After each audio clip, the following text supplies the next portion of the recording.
bentornati a un nuovissimo aggiornamento meteo, previsioni per i prossimi giorni che continuano a vedere l'alta pressione in matrice subtropicale, quindi ancora caldo davvero molto intenso soprattutto al centro-sud, valori ancora oltre i 38 gradi, valori più alti anche sul Basso Veneto, sull'Emilia Romagna, anche oltre i 36 gradi, altrove soprattutto sul centro-nord tra i 33 e i 34 gradi, insomma caldo che continuerà imperterrito, ma attenzione perché si avvicinano correnti umide atlantiche dalla giornata di venerdì. Dalla grafica possiamo subito notare come la giornata di mercoledì sarà ancora in prevalenza dominata dall'anticiclone nordafricano, porterà quindi un'ondata di caldo davvero molto intensa soprattutto al centro-sud, valori qui ancora attesi oltre i 38 gradi, soprattutto sulla Sardegna, sulla Sicilia. Il caldo dal Nord Africa continuerà almeno fino alla giornata di venerdì e sabato, per gran parte della settimana ci farà compagnia. Qualche rovescio isolato da segnalare solo mercoledì e giovedì sulle Alpi, anche sulle prealpi, non escluse anche sulle pedemontane, specie lombardo-venete. Per il resto nulla da segnalare, ancora caldo davvero molto intenso, ma attenzione perché potrebbe interrompersi il flusso di correnti calde africane per quanto riguarda il Triveneto, il Friuli e il Trentino. Proprio dal pomeriggio sera, il venerdì dell'instabilità pomeridiana serale potrebbe risultare leggermente più diffusa rispetto a giovedì, coinvolgere anche i settori di pianura, in questo caso compresi tra la Lombardia orientale e il Triveneto. Temporali in forma isolata possibili anche sull'Appennino ligure e tosco-emiliano, ma comunque davvero con scarsa probabilità. Saranno molto più probabili dei temporali. Ci attendiamo, attenzione, nel corso del weekend il rischio che nuovo affondo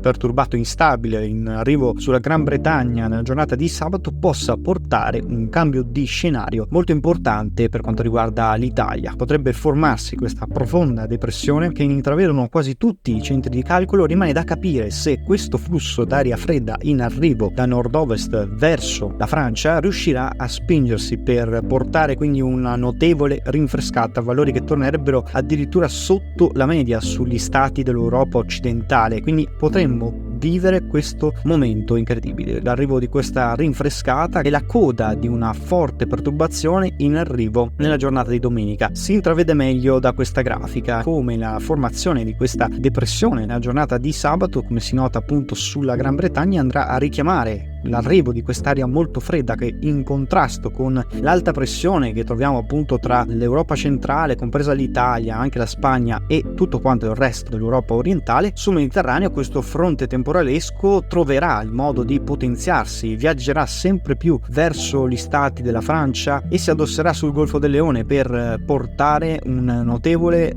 sviluppo lineare, un fronte temporalesco molto deciso, con rischio quindi di supercelle, di violenti temporali anche a carattere di nubifragio che si addosseranno da prima nelle prime ore del pomeriggio, tarda mattinata sul Piemonte e sulla Lombardia, maggiormente a rischio ancora Torino e Milano, a rischio di supercelle grandine ancora oltre i 5-6 cm di diametro, il rischio sarà elevato, e poi anche nel pomeriggio in estensione fin verso il Triveneto, possibile anche sconfinamento verso il Basso Veneto e il Garda. In questa fase si svilupperebbe veramente, come si può notare, una notevole distesa lineare di precipitazioni a carattere convettivo, soprattutto si nota sulla Lombardia e sul Triveneto. Queste maggiormente le aree colpite del rischio di supercelle e quindi grandinate fino a grandi dimensioni. Il fronte viaggerebbe poi sicuramente verso il Friuli Venezia Giulia, coinvolgendo anche quella regione, portando quindi forti temporali. Il fronte dovrebbe poi attenuarsi, addossarsi, come si nota, sui Balcani. Questa linea di precipitazioni dovrebbe indebolirsi nel corso della nottata di lunedì per portare una pausa dalle precipitazioni anche sul nord Italia, quindi le precipitazioni nella giornata di lunedì coinvolgerebbero solamente i Balcani e quindi l'alta pressione, questa volta di matrice azzorriana, potrà tornare di nuovo, conquistare l'Italia portando un clima decisamente più in media col periodo sul centro-sud. Vivremo dei valori ancora comunque sopra la media, sopra i 34 gradi saremo ancora sicuramente sopra questi valori. Al nord invece saremo attorno ai 30 gradi, quindi una bella rinfrescata dopo questo passaggio temporalesco che dovrà ovviamente essere confermato, ma vi daremo ovviamente maggiori informazioni, maggiori dettagli nel corso dei prossimi aggiornamenti. Rimanete come sempre aggiornati per non perdere i prossimi contenuti.